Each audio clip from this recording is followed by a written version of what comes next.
Salut à toi, c'est Christophe, j'espère que tu vas bien. Écoute, on va analyser le prix du centre de la France, la montagne, qui a lieu donc demain sur l'hippodrome de Vichy, corde à droite.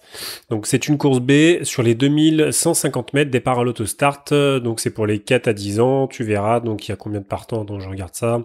Il y a 16 partants. Donc on va commencer par le numéro 1, Ungaro Deva. Écoute, Ungaro Deva, je le garde parce que je me méfie beaucoup des chevaux qui sont en forme. Donc voilà, c'est quand même la bonne forme pour Ungaro Deva. Il enchaîne un peu les performances entre montée et attelé là en ce moment.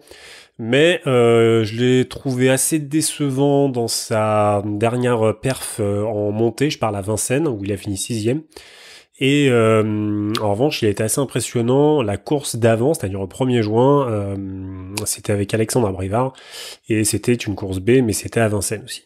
Et franchement, quand tu regardes un petit peu sur le trot.com, bah en fait, c'est peanuts quoi. Les performances d'Ongaro Deva, corde à droite, c'est plus un gaucher, franchement, à droite, voilà, je le garde, mais ça me fait un peu flipper, je t'avoue, parce que franchement, il y a que dalle, mais de chez que dalle, quoi. C'est-à-dire, il y a vraiment rien. Voilà, c'est le désert. À droite, alors moi c'est ça en fait qui me fait un peu peur si tu veux. Donc bon, après je me méfie toujours. C'est ce que je t'ai dit au début. Je me méfie toujours des chevaux vraiment qui ont la forme. Donc du coup voilà, ça peut le faire. Mais franchement, j'en ferai pas du tout une base. Mais voilà, pas du tout. Voilà. Ensuite, numéro 2, Barrio Josselin. Écoute, Barrio Josselin, bon, pareil, on garde, hein, parce que je pense que c'est une course, voilà, qui est bien visée par Jean-Michel Bazir. Maintenant, bon, pareil, ce qui me fait un petit peu flipper, c'est que Barrio Josselin, c'est pas le droitier pur et dur. Donc, tu vois, c'est un peu pareil que Ngaro Deva, quoi. Donc, tu vois, je regarde un peu ses perfs, corde à droite, c'est pas terrible, quoi. Voilà, à Jean-Lagarenne, en 2016, il a fini 7ème, il était des 4. Enfin, je te cite même pas les courses d'avance, qu'à chaque fois c'était du non placé, tu vois. Il a fini 3ème à Cholet, il était pas déféré, pardon. Il était pas déféré. Donc 9ème à Caen, s'il était pas déféré, corde à droite. Tu vois, Craon, il s'est mis au galop. Là, deuxième en 2015, il a fini deuxième, il était déféré des postérieurs, donc à Saint-Galmier. Il a fini premier à Lyon-la-Soie, corde à droite, en déférant des postérieurs. Il faut remonter donc à mai 2014, où il a fini premier à Vichy, corde à droite. Bon. Sur la distance, enfin sur le parcours en fait. Hein. Alors bon, 2014, c'est un petit peu loin quand même, hein, si tu veux. Mais bon, voilà. Enfin, si tu veux, dans le doute, parce que forcément, je pense que... en plus, c'est un grand cheval, hein, Barrio Josselin. Donc voilà, il a quand même fini 4ème du prix de New York. C'est quand même pas rien. Qui a eu lieu là, donc, le 16. Donc c'est Coup droit qui a fini premier, Sharon Gare, Violine Broutez, Barrio Josselin. Donc c'était à Anguin, hein. Donc c'était corde à gauche, bon. Écoute, voilà, dans le doute, hein, mais bon, je suis pas super, voilà, je suis pas super chaud non plus. Enfin, je dirais pas non plus que c'est la grosse base, mais voilà, c'est évident que ça va être un favori hein, de toute façon. Ensuite, numéro 3, Bayakeno. Bah écoute, Bayakeno, je vais garder, mais alors vraiment, comme ils disent un peu dans les journaux en fin de combinaison.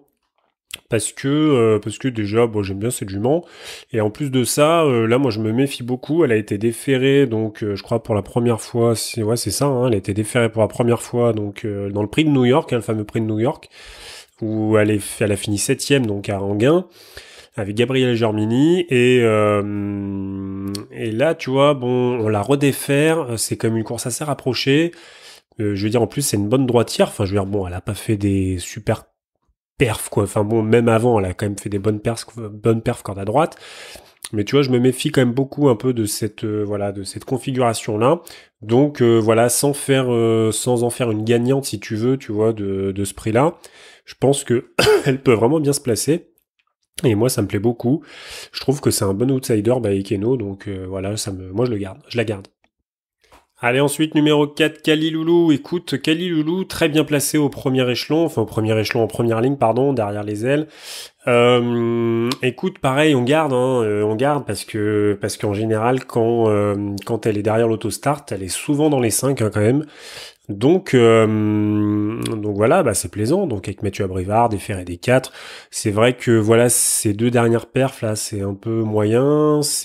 Pareil, c'était des catégories B, mais bon, elle a fini quatrième d'un groupe 3, elle a fini deuxième encore en mars d'un groupe B. Voilà, cinquième d'un groupe 1, tu vois, cinquième d'un groupe 1 quand même, prix de la sélection justement. Donc tout ça c'était corde à la gauche, hein, donc elle a pas fait beaucoup de cordes à droite. Donc pareil là-dessus il y a un petit point d'interrogation, mais bon écoute, on va garder parce que c'est quand même une super jument, donc il y a pas de raison que ça le fasse pas quoi. Allez ensuite Blue Story, écoute Blue Story pareil moi je garde parce que c'est un grand cheval. Maintenant, bon, il a déjà gagné des groupes B, tu vois, il a déjà gagné, pareil, groupe B, bon, groupe C, voilà, il est habitué groupe A aussi. Donc là-dessus, il n'y a pas de souci. Derrière l'autostart, il est toujours très efficace. Donc pareil, hein, ça serait dangereux de l'écarter. Enfin, tu vois, vraiment. Même si corde à droite, pareil, toujours la même chose. Quoi. Il n'y a pas grand-chose quand même. Tu vois, tous les chevaux que je viens de te citer là, du 1 jusqu'à Blue Story, il y a beaucoup de chevaux de Vincennes en fait. Hein, donc voilà, c'est difficile de trouver des courses corde à droite pour ces chevaux. Mais bon, après, ce sont de grands chevaux, donc je veux dire, voilà, il y a pas de souci, hein, donc ça, ils peuvent bien faire. Je pense corde à droite comme corde à gauche. Maintenant, bah, on n'est pas à l'abri de se mettre au galop, de pas bien tourner, du coup de perdre du temps et tout. Donc voilà, on va voir. Ensuite, Azzaro Deva, écoute, c'est le deuxième Bazir, je crois, donc de la course, avec Barrio Josselin. Bah écoute, moi ça me plaît beaucoup parce que en plus, il vient de finir deuxième d'un groupe 3, tu vois, à Jean-Lagarenne, corde à droite. Donc, il était déféré des 4, là, il est déféré des postérieurs avec Jean-Philippe Duché. Donc, je trouve. Et puis en plus, derrière Autostart, il est assez efficace, hein, quand même, Azzaro Deva. Tu vois, deuxième, je regarde, troisième, premier, DAI, deuxième. Enfin bon, bref, quoi, tu vois, non, c'est quand même pas mal, tu vois, la configuration s'y prête bien.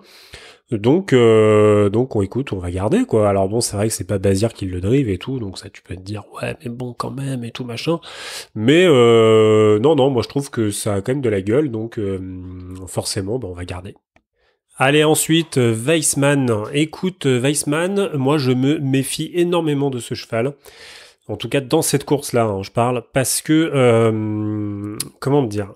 Déjà en fait, il a couru donc le 16 juin dans le Prix de New York, il a fini sixième quand même, donc à Anguin.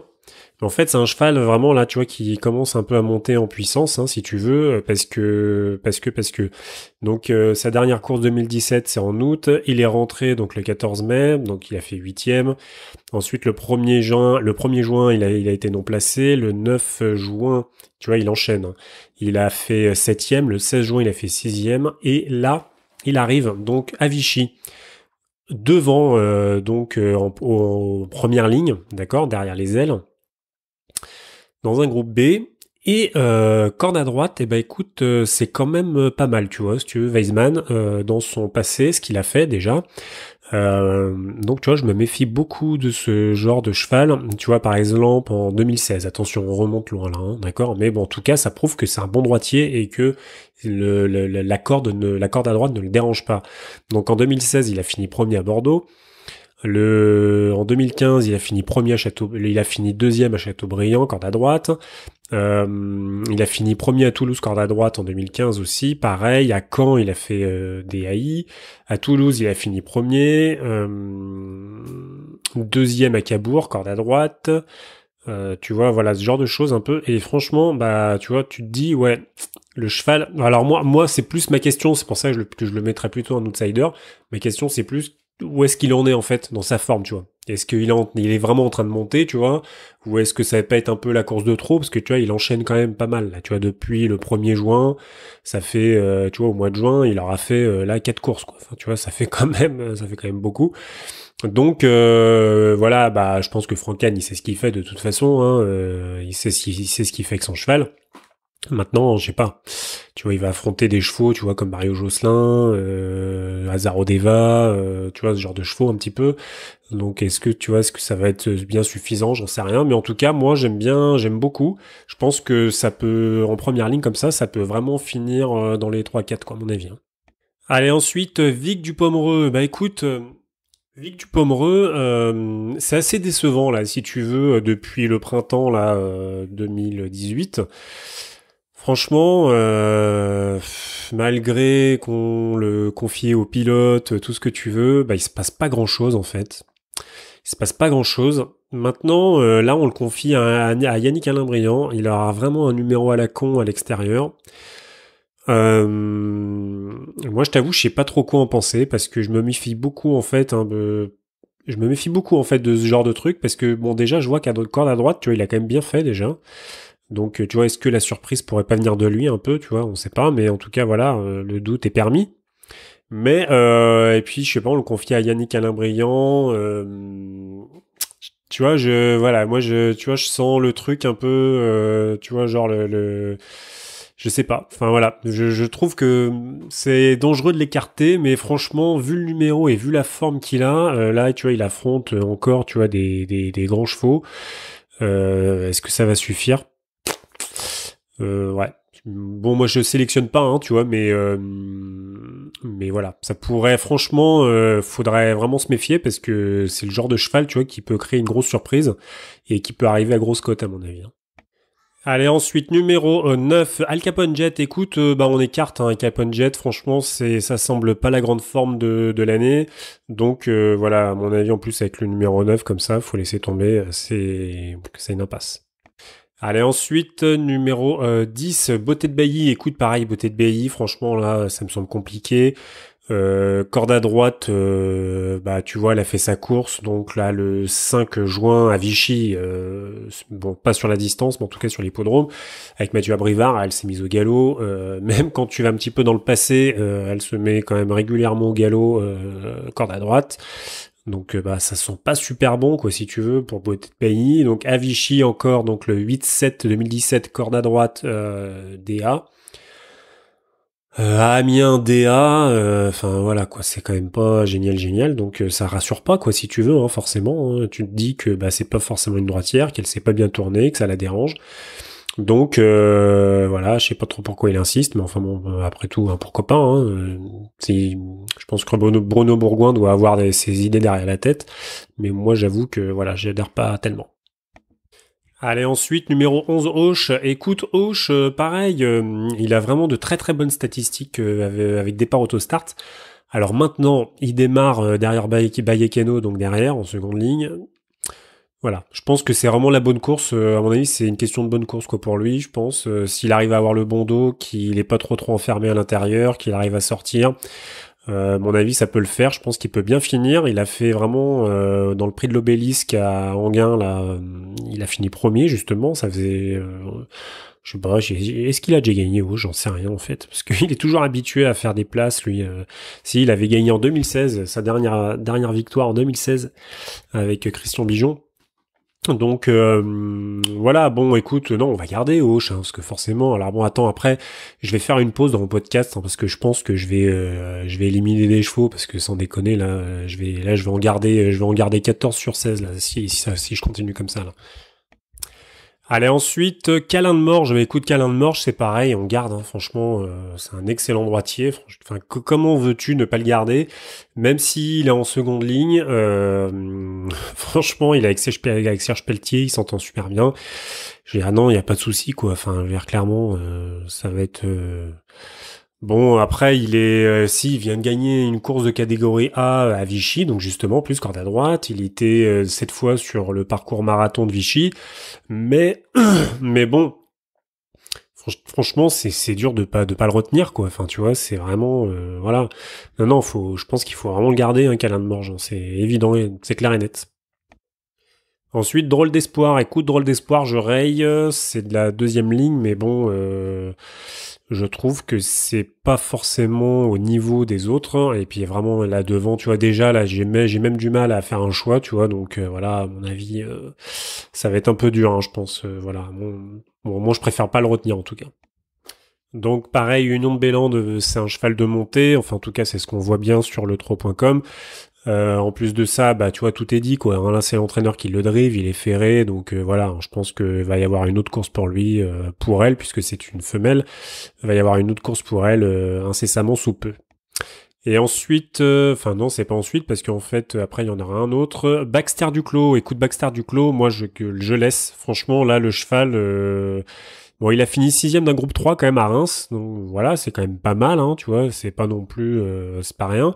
Mais sincèrement, en deuxième ligne comme ça, avec Barrio Josselin, Ngaro Deva, Azzaro Deva, tu vois, je sais plus qui, il y a Calin de Morge, Kaliloulou, Blue Story, tu vois, il y a du monde hein, quand même. Auch, voilà. Je sais où est-ce qu'il en est en fait hein, dans sa préparation. Moi, tu vois, j'ai de gros doutes quand même, donc je préfère écarter. Et ensuite, Venezia de Mai. Bah écoute, Venezia de Mai, pareil, moi j'écarte parce qu'à mon avis, ça va être un peu dur. Tu vois, il est même pas confié à un pilote. Donc, enfin, elle est même pas confiée à un pilote, pardon.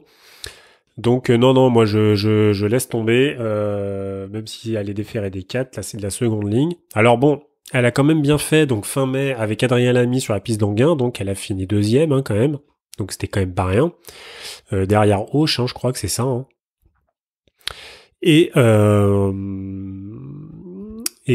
bon, corde à droite, voilà, il n'y a rien de spécial, quoi, hein, franchement. Tu regardes un petit peu, hein, voilà, quoi. C'est pas folichon, quoi. Donc, écoute, moi, je préfère écarter. Tu vois, de toute façon, il y a tellement de chevaux là, tu vois, que à mon avis, ça va se jouer au premier échelon, hein, à mon avis. Hein. Mais bon, écoute, on va voir ça. Je m'épose et j'essaye de faire une sélection pour te dire ça tout de suite. Donc voilà, donc écoute, mes bases, je te l'ai dit là tout de suite, ce sont donc le numéro 6, Azzaro Deva, numéro 5, Blue Story et numéro 2, Barrio Josselin. Mais bonne chance de la course, ce sont donc le numéro 1, Ungaro Deva, numéro 4, Kali Loulou et numéro 11, Auch. Ensuite, mes outsiders, ce sont donc le numéro 3, Bayakeno, numéro 7, Weissman et numéro 12, Calin de Morge. Donc voilà, donc après, écoute, tu vois, c'est vraiment, tu vois, vraiment quand t'as des courses comme ça, c'est vraiment compliqué de faire des choix. C'est voilà, façon, enfin, on va pas se répéter, hein, mais tout le monde sait que c'est pas évident de faire des vrais choix. Le seul moyen que tu aies, c'est de faire un seul choix dans une course et de jouer au simple, de jouer au jeu simple, gagnant ou placé comme tu veux. Mais en tout cas, il faut que tu choisisses un cheval. Le mieux, c'est que si tu choisis un cheval, vaut mieux le jouer placé. Si tu veux en choisir 2 ou 3, vaut mieux les jouer gagnants, tu vois, c'est quand même mieux. Mais après, tout dépend. Hein. Si par exemple tu mets le grand favori qui a une cote à 2, je veux dire, que tu le joues gagnant, à la limite, tu le joues tout seul, tu vois ce que je veux dire. Si vraiment tu penses que c'est lui qui va gagner, mais il faut pas que tu en mettes d'autres parce que sinon tu perds de l'argent. C'est tout simple, hein, tu sais, voilà, le turf, hein, c'est des mathématiques, hein, c'est con, hein, mais faut savoir compter son pognon, quoi, hein, c'est tout. Hein, c'est pas une histoire de je suis le plus fort, je suis le meilleur pronostiqueur du monde ou je sais pas quoi, tout ça, c'est de la connerie. Ce sont une histoire de statistiques beaucoup, d'accord. Et il y a que comme ça que tu vas pouvoir t'en sortir, que tu vas pouvoir te sortir de l'émotionnel en fait que te procurent les courses. Il va falloir vraiment te sortir de ça. Et bah à mon avis pour ça, bah c'est que tu mettes la raison plus en avant que l'émotion et les impressions. Voilà. Donc bah écoute, j'espère t'avoir aidé et je te dis à plus. Bye. Merci d'avoir écouté ce podcast. Si tu veux progresser maintenant en ayant des vraies stratégies, des vrais systèmes de jeu pour pouvoir augmenter ton capital de ton compte PMU, que ce soit au jeu simple, au tiercé ou au couplet, moi ce que je te propose, ce sont vraiment de vrais ateliers vidéo. C'est mon support principal. Donc je fais des ateliers vidéo dans lesquels je te propose mes stratégies en fait pour pouvoir gagner au jeu simple, donc au tiercé et au couplet. Donc j'ai mis tout ça dans la description du podcast. Et en plus de ça, je propose un abonnement qui n'est pas visible, mais si tu es vraiment intéressé, tu peux tout à fait me contacter par mail. Mais surtout, n'hésite pas à me demander, dans lequel je propose mes jeux quotidiens en fait, selon certaines stratégies. Et évidemment, tu as le droit à un gros accompagnement, c'est-à-dire que de toute façon tu prennes un atelier, 2 ateliers, l'abonnement, peu importe. Moi je réponds vraiment très très vite. Je suis bien présent, donc pour toi il n'y a pas de souci. Je vais vraiment t'aider à progresser dans tes jeux, à te sortir en fait. Peut-être que tu es dans le brouillard actuellement, que tu sais pas sur quel chevaux miser, sur quelle discipline, comment gagner et tout. Moi je t'explique tout ça très bien. Et donc, il faut surtout pas hésiter en fait à cliquer sur ces ateliers. Je te présente un peu tout ça, tu lis la présentation. Et puis voilà, n'hésite pas à me contacter. Je te dis à bientôt. Bye.